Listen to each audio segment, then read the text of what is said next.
Ranger merah sebagai leader? Ternyata tidak selalu. Mungkin kita lebih mengenal Ranger merah sebagai leader atau pemimpin dalam sebuah tim Super Sentai, karena warna tersebut melambangkan keberanian. Namun di beberapa serial Sentai, ada yang menampilkan leader yang bukan Ranger merah. Mau tahu apa saja? Berikut kita bahas 7 Sentai leader yang bukan Ranger merah versi Tokopex Indonesia.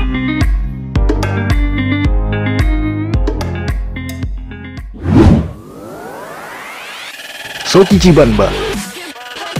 Semula pada serial Jaka Dengi Kita ini memang dipimpin oleh Goro Sakurai sebagai Spade Ace yang sejatinya merupakan Ranger merah. Namun kepemimpinannya berakhir pada episode 23 dan digantikan oleh Sokichi Banba sebagai Big One yang merupakan Ranger putih, sekaligus additional Ranger dalam serial ini. Banba tercatat sebagai Ranger putih pertama dalam sejarah Super Sentai yang menjadi leader dan bukan Ranger merah.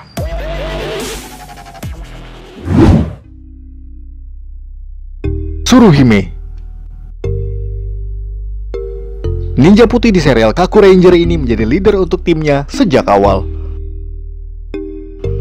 Uniknya, Tsuruhime menjadi leader wanita pertama dalam Super Sentai, sekaligus leader termuda pertama yang memulai kepemimpinannya sejak usia 15 menuju 16 tahun.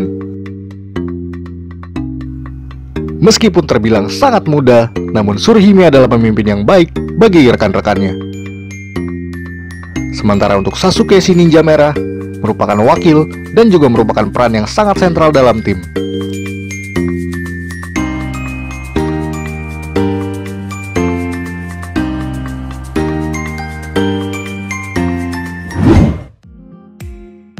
Koichiro Endo.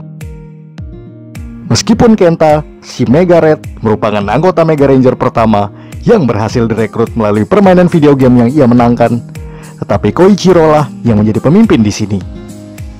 Pertama kali dalam Super Sentai yang dipimpin oleh Ranger Hitam.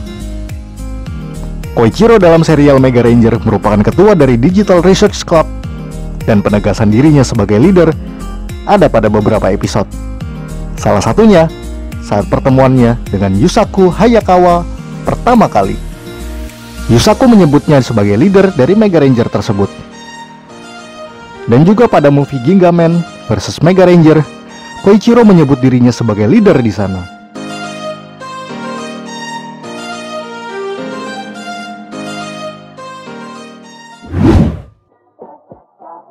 Yuri.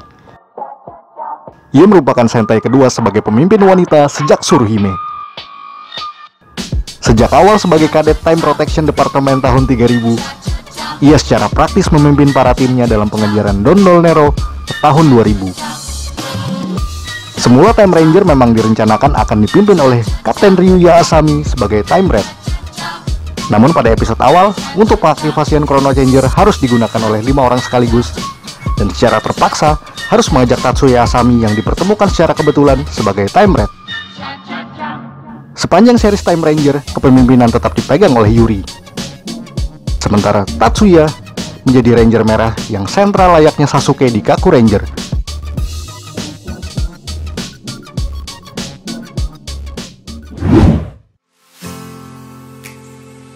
Masumi Ino. Sepanjang series Bokenger, tim ini memang dipimpin oleh Akashi Satoru sebagai Boken Red. Namun pada episode terakhir, Masumi dipilih sebagai leader dari Bokenger setelah Satoru pensiun dan memutuskan untuk melakukan perjalanan luar angkasa bersama Sakura, Boken Pink.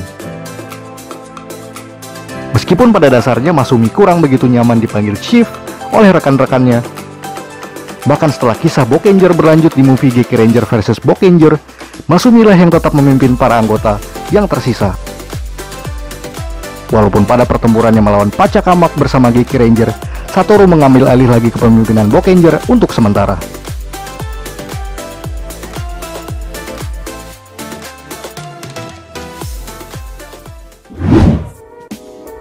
Ran Uzaki.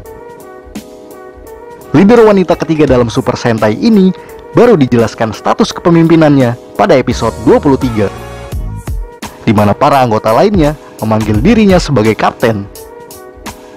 Ran memiliki kemampuan pemimpin yang baik, bersifat cerdas, serius, namun juga ceria.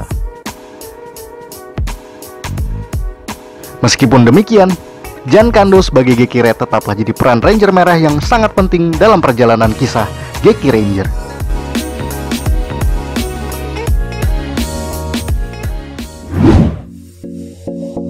Daikun. Daikun sendiri merupakan keturunan dari Daigo Kiryu pada tahun 2114, tepatnya 100 tahun setelah generasi Daigo. Ia diperankan oleh aktor yang sama dengan Daigo, yaitu Ryo Ryusei, dan Daikun muncul di movie Juden Sentai Kyoryuger 100 Years After sebagai Kyoru Nevi. Meskipun pada akhirnya, ia menggantikan kakek moyangnya sebagai Kyoru Red kedua.